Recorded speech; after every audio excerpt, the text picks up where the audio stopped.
Hello, good morning. How are you? Fine. Right. Now, today we are going to start the lecture number 17 of elementary mathematics.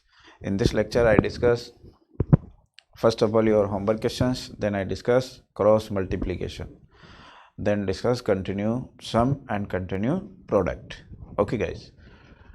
Let's start with your homework questions. Yes, first question. First questions. Given that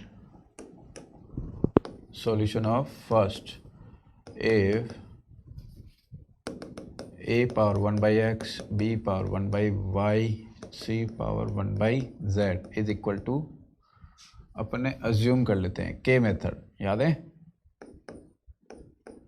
जब कोई तीन चीज equal हो तो के assume कर लेते हैं. Okay, now first second third fourth, take first and second. a power 1 by x is equal to k. now a is equal to क्या होगा 1 upon 1 by x, simplify k power x. okay, similarly b power 1 by y is equal to k, b is equal to k power y, and c is equal to, take first and second and fourth.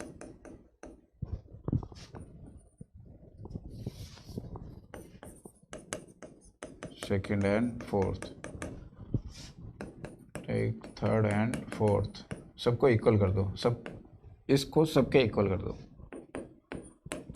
now c equal to k power z. okay guys, now given that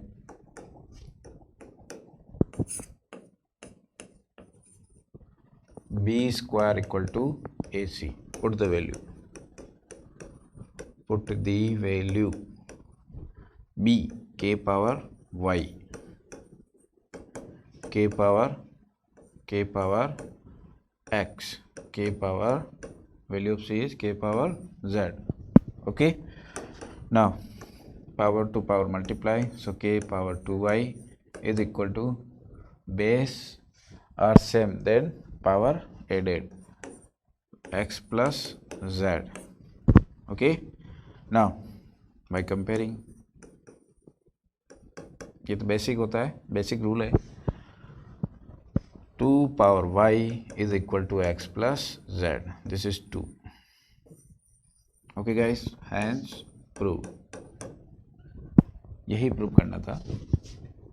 okay, now second questions.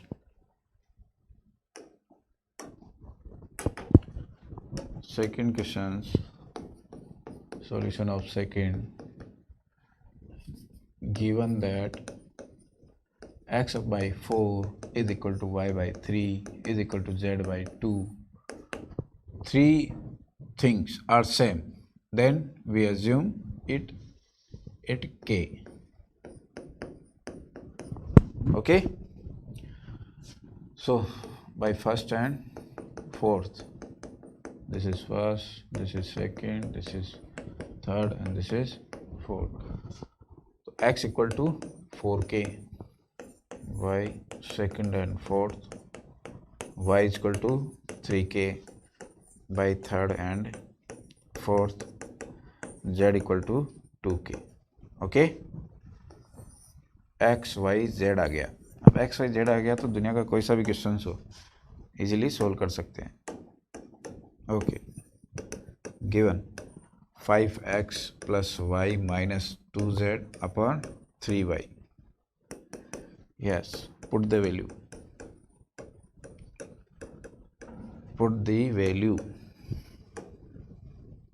x it means 4k, 4k plus y 3k minus 2k upon 3k, 3 into 3k, okay now 20k plus 3k minus 4k 19k 19k by 9 is equal to 19/9। Simple था, X Y Z आ गया तो फिर कोई दिक्कत ही नहीं है। This is your answer. Next K method completed. Now cross multiplication. This is very basic rule. Okay, क्या होता है cross multiplication? When to use?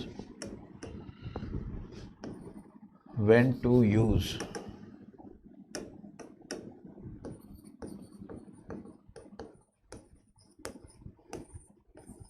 Whenever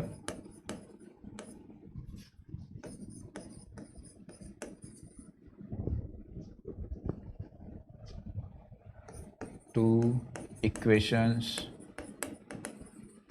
are given, then use this. Okay, how to use? Yes guys, how to use? Suppose if we have two equations a1x b1y plus c1, अब यहाँ z भी हो सकता है, अभी थोड़ी देर के लिए z लेट कर लो। If a2x b2y plus c2z, okay. मान लो यहाँ पे z नहीं होता और अपन से पूछ रहा है एक्स वाई फाइंड करो, ये क्वेश्चन, ओके। तो देखो वैसे तो 3 मेथड्स है इसके, coefficient method, substitution method and third is cross multiplication method. तो अभी अपन को ये सीखना है, तो by cross multiplication method. Yes, क्या करते हैं इसमें, क्या क्या वेरिएबल है, एक्स और वाई और कांस्टेंट है, तो एक्स वाई और कांस्टेंट को 1 लिखेंगे, c1 नहीं लिखेंगे, ओके। और z होता तो z लिख लेते, यहाँ z होता तो z लिख लेते, ओके। अभी कुछ नहीं है तो 1 लिख लो। यस, तो first move on first diagonal, first diagonal पे आना है, देन माइनस, फिर सेकंड डायगोनल। देखो कैसे, क्या कह रहा हूँ मैं, x की वैल्यू फाइंड करनी है तो x को छुपा दो, भूल जाओ है ही नहीं x। तो क्या देखो, अब कोफिशिएंट देखो ओनली, y वेरिएबल चेक नहीं करना है, coefficient only, coefficient b1 c2 b1 c2, okay.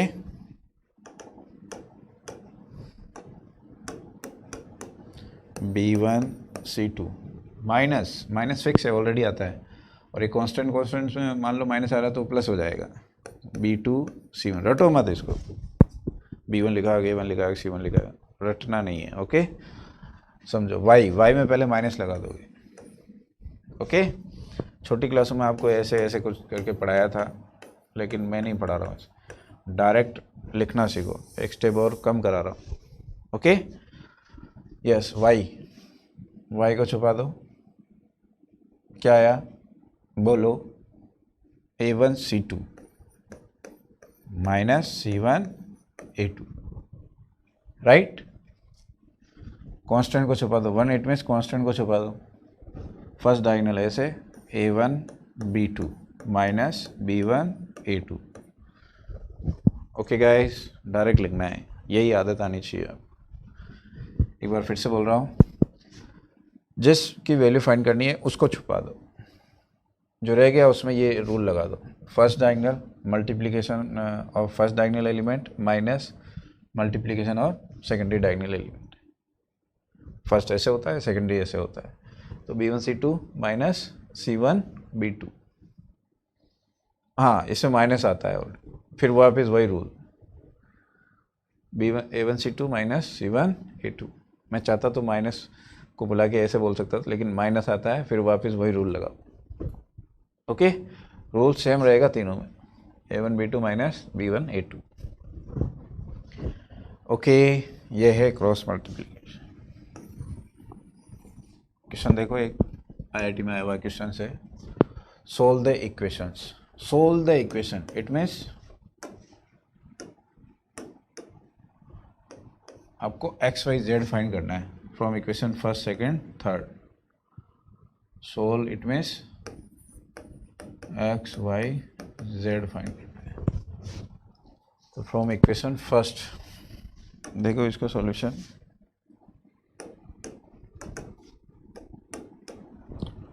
Solution of first equation from equation first and second. तो देखो कैसे सोल्व करोगे आप।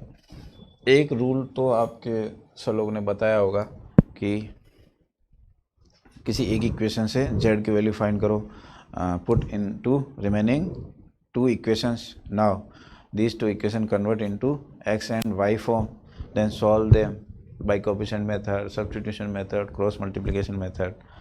या फिर आज मैं एक रूल और बता रहा हूँ, उसको ध्यान से समझ लो। क्या करते हैं, इक्वेशन फर्स्ट और सेकंड में क्रॉस मल्टीप्लिकेशन रूल लगा देते हैं।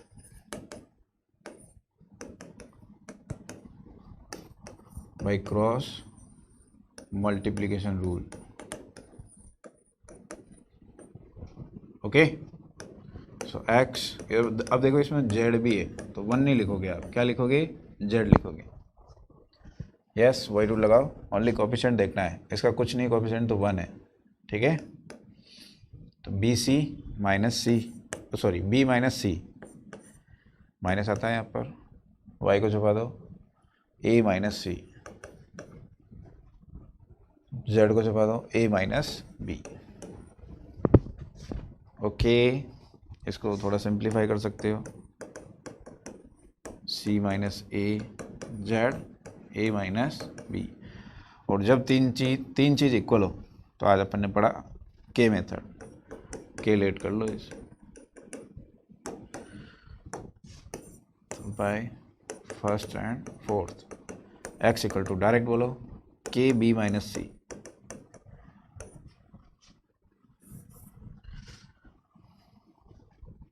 सिमिलरली डायरेक्ट लिख लेंगे y equal to K C minus A, z equal to K A minus B.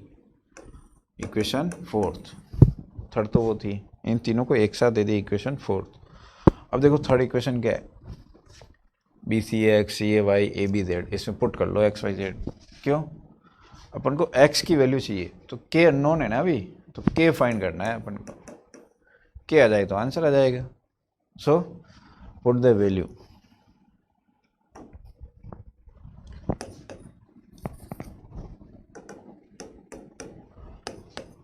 put the value of x y z in equations third। B C X ये था, सी A Y के C minus A B K A minus B, okay, is equal to, ये same रहेगा। Yes, यहाँ से के अकेला रहेगा, देखो अननोन, तो के कॉमन ले लो, पहले इसको मल्टीप्लाई कर लो, B square C minus B C square A minus A square C plus A square B minus A B square, these are same.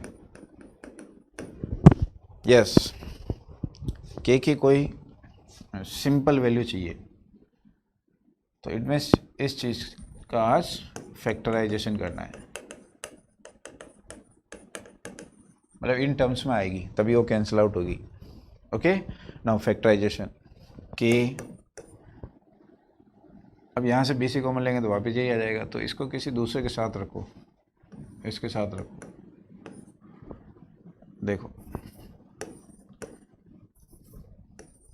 B square C minus A square C plus ये as it is C square A minus B C square plus ये ऐसे कैसे A square B minus A B square A minus B minus C minus ए.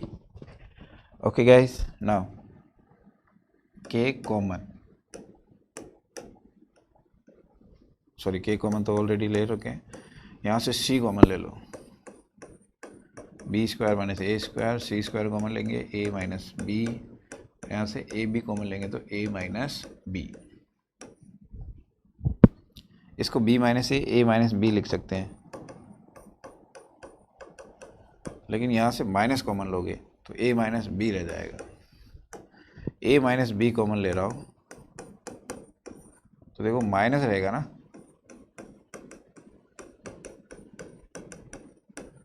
ये चीज़ समझ में आई, ये as it is है ये तो.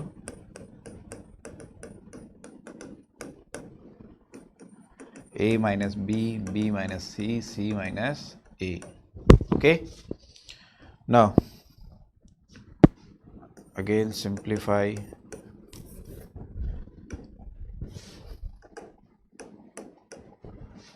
A minus B K C square minus C A plus B plus AB. Okay, either as it is. Now factorization, C square minus AC minus BC plus AB. A minus B, ये A minus B cancel out, तो B minus C and C minus A. Again C common ले लो, C minus A minus B common ले लेंगे, again C minus A. Okay guys,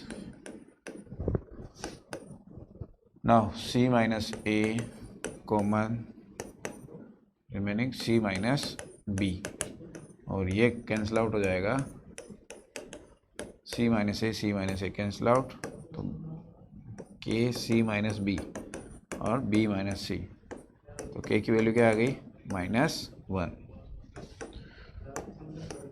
put the value of K in equation 4. तो x equal to क्या था, k b minus C -1 b minus C. Now answer is c minus b. y equal to k c minus a minus C. z equal to k a minus b answer is.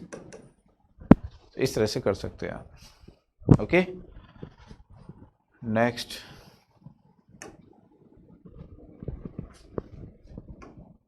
Continued sum sigma, ये अपन next class में लेंगे. Okay guys, अभी complete हो नहीं पाएगा. Okay, thanks for watching, bye bye.